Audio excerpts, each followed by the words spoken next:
Captain Adam Puckett, ADAM PUCKETT. I'm over our Criminal Investigations Bureau. And I'm ready to start y'all. First, I'd like to thank you all for being here today to discuss the arrest of Edward Denoyer. Denoyer was our suspect in a double homicide that occurred on September the 17th in the 1200 block of Melrose. When officers arrived on scene, they discovered 3 people had been shot, 2 were found deceased, and the 3rd had been taken to the hospital. Through cooperation, Denoyer was quickly identified as our suspect. At the October meeting of the grand jury, Denoyer was indicted for 2 counts of first-degree murder, 1 count of malicious wounding, and 3 counts of use of a firearm and commission of a felony. Days after the indictments were certified, the U.S. Marshals Fugitive Task Force offered a $3,000 reward for information that led to the arrest of Denoyer. On Wednesday, Denoyer was located and taken into custody in Vermillion, South Dakota by the U.S. Marshal Service, District of South Dakota. With that being said, I'd like to focus on 3 things. First, the victims. We hope the victim's family and the community feel a sense of relief. It is always our hope to bring justice to our victims and a feeling of security to our community. While this is a win for our community, our hearts are still with the victim's family and their loved ones. Second, the partnerships. I want to thank our officers, detectives, and the partnership with the U.S. Marshal Task Force for the countless hours that they put into this case and the work that they do every day. During this time, we were operating under the assumption that Denoyer was armed and dangerous. Every time that they investigated a lead, they were putting themselves at risk. The teamwork that our officers and task force demonstrated was something to be modeled by other agencies. This is an incredible team that we are lucky to have in the Roanoke Valley. Were it not for the work that both the task force and our officers did together, Denoyer might still be at large. Third, the community. The cooperation of the community was there from the beginning this time.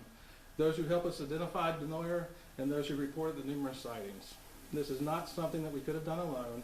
These are the results. This is a direct reflection of the results that can happen when we work together. Thank you for your help. We'd also like to thank the personnel from the U.S. Marshal Service in South Dakota, the Division of Criminal Investigations in South Dakota, the Clay County Sheriff's Office in South Dakota, the Vermillion Police Department in South Dakota, the South Dakota Highway Patrol, their SWAT team, and the Bureau of Alcohol, Tobacco, and Firearms. At this time, we'll turn it over to the Marshals. My name is Supervisor Deputy Frank Shermer, S-C-H-E-R-M-E-R. I just want to thank the Roanoke Police Department because at the end of the day, Cardiff is just an organization that is made up of many different investigators from many different jurisdictions in this area. Marshal Service gets a lot of credit for this, but at the end of the day, it was some of the best and brightest investigators from the region that contributed to this. This arrest was done through amazing police work and great engagement with the community, which helped out greatly in making this apprehension. It took several weeks, but in the end it turned out well. I think it's important for the community to know they're doing a great front-end job of letting the community know that we're serious about any gun violence in the region. However, it's important the community knows that on the back end there's a great team of investigators that will find you at the end of the day. It's not a matter of if we find you, it's when we find you. So if you choose violence in the end, we have an answer for that. Thank you. We have time for a few questions. Whoever you want to ask will step up to the podium.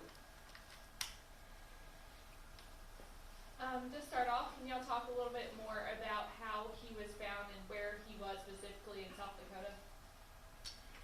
Yeah, Mr. Denoyer was found in Vermillion, South Dakota. It was a culmination of great police work and engagement with the community that strung together a lot of different tips that took him to that area.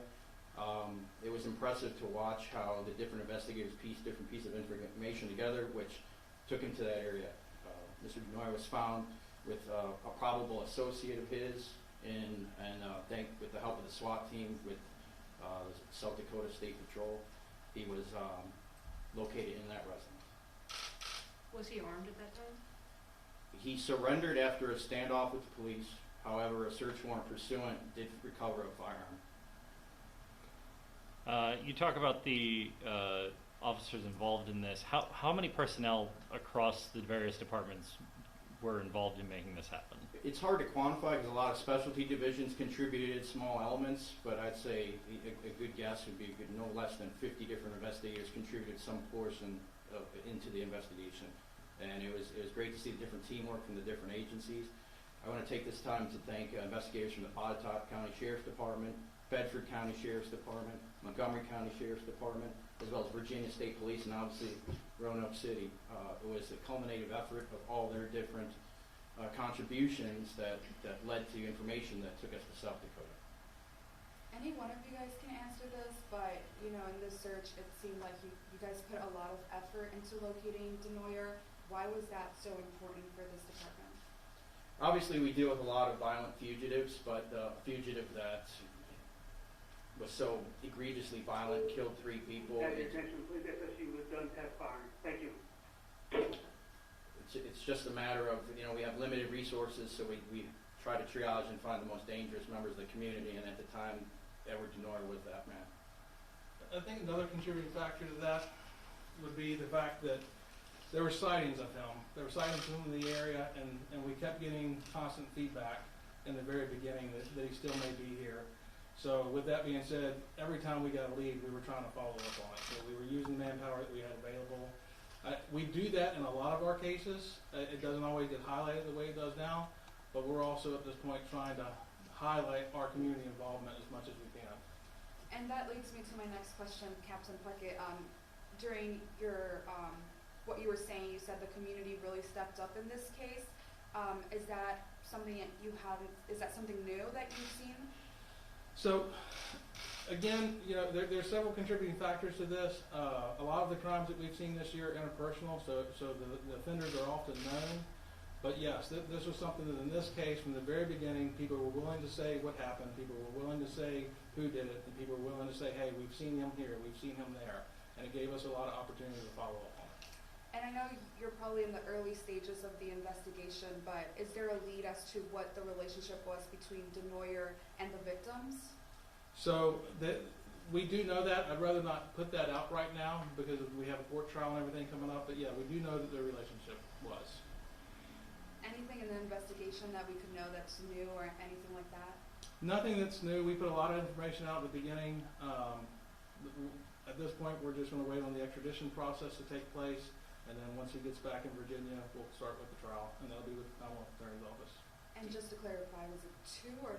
I know it was 2 victims, right? But there was a 3rd injured. Is he still... So there was 3 victims total. There were 3 people shot. 2 people were killed by Mr. Denoyer, and 1 person was taken to the hospital, but they survived their injuries. And you're not looking for any other suspects at this time? No, we're not. Did anyone receive that $3,000 reward? At this time, some people elected to remain anonymous. However, we still are going to put it out there that if the people who did contribute, if they want to receive that award, it's up there for them. My last question would be, when are we expecting Denoyer to be extradited to Virginia? So that question alone is kind of complex for different reasons.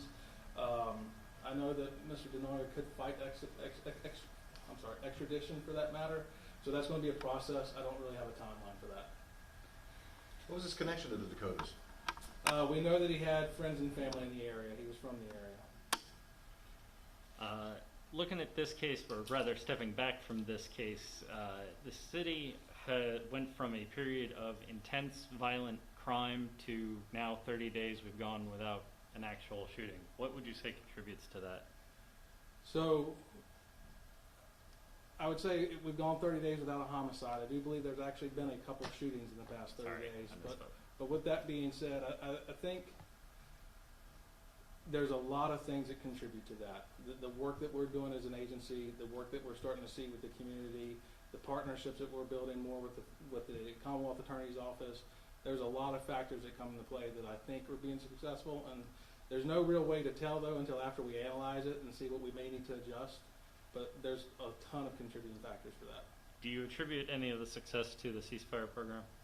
So I think the good thing with the ceasefire program is it's bringing awareness to the issue. It's bringing people out from the community. So yes, they're part of that success. Can you talk a little bit about what Denoyer's arrest means to his family?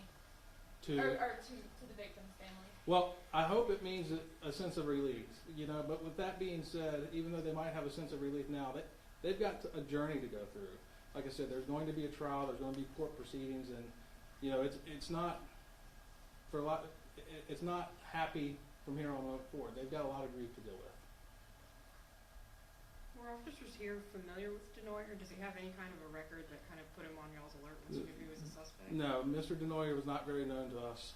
There was a few things he was involved in, but there was nothing that would have made him a person of interest in anything. Was it just the nature of the crime that put you guys on high alert, or what? No, the nature of the crime, again, I know you use the word high alert. I don't know that that's an accurate depiction of it. I think because we had so much interest with the public and communication with the public, we always enlist our Marshals task force to help us hunt down fugitives, not just homicide suspects, but aggravated assaults, any felony warrant to deal with violent crime. This is what the Marshals task force does. This one probably got what perceived to be more attention because there was public involvement. There were so many sightings of him, and we wanted to make sure that that was communicated with the public. Do you have any idea how many sightings you guys tracked? The last count I had was 5, but that could have increased. I just don't have that exact number. Were those 5 in Roanoke? There were at least 4 of them in Roanoke, and one of them was along the 460 corridor. I'm not sure if it was Roanoke County or Roanoke City. So we can assume he was here for a couple of days before he... I think there's a good assumption that he might have been here for a few days before he fled. Nobody likes to be critical of themselves, but is there anything that you could have done better in this case that you'll take a lesson away from moving forward? As far as doing better, there's always room for improvement. I know what typically happens with our investigators is they will self-critique themselves, so I don't want to speak for them in that matter, but I know that they take their job very seriously, and I know that they're very dedicated to making sure they bring justice to the victims. What kind of record did he have? Does he? I don't have that in front of me, sir, so I wouldn't want to speculate on it. Is there anything else you want to tell us? Again, the community really stepped up in the beginning with helping us identify who it was. We want that to continue moving forward. The more help we get from you guys, the more cases we can clear, the more cases we can clear by arrest. We cannot do this without the partnerships of the U.S. Marshals and the other agencies that are involved with us on a day-to-day basis. Yeah, we can take just a second. I'd like to kind of comment about that partnership. I think it's important for the community to understand that we have great partners here with Roanoke PD, a lot of other agencies. The Marshal Service oversees this task force, but it's a conglomeration of these best and brightest from these agencies that take on these cases to make the community as safe as possible. And that's the goal with the task forces. And you can see how quickly things can change between us getting information here that he may be in South Dakota and quickly sending it out there. They've got the same type of group out there. So every community has that conglomeration of departments working together with the best and brightest investigators. But we couldn't do, I know we're getting a lot of credit here, we couldn't do the job that we do without the partnership that we have from members like Roanoke PD and other agencies like that. So please keep that in mind, and I hope the public understands that. That sometimes it does take days to find or apprehend somebody, but it's not for a lack of effort. And there's a ton, I know we talked about on this case, a ton of investigative hours that were put into this. That's happening with every case that gets referred to the task force. So the community should take solace in that. Guys, any more questions? Can we get your name? Yeah, Chief Deputy Brad Sellers, Sellers. Captain Buck, I have one more question. Sure. Kind of along the same lines of this partnership, I know that Virginia State Police Troopers are sometimes riding with Roanoke police officers. Can you tell me a little bit about how that is going, any challenges you guys have encountered with that so far? So that's going to be the Bold Blue Line initiative. It's going very well. I think it's going to be successful at the end. I know that once it concludes, which right now we're looking at here in the next few weeks, I don't have the exact date yet. We're going to do probably a joint release with the state police and speak more to that. Thank you, guys.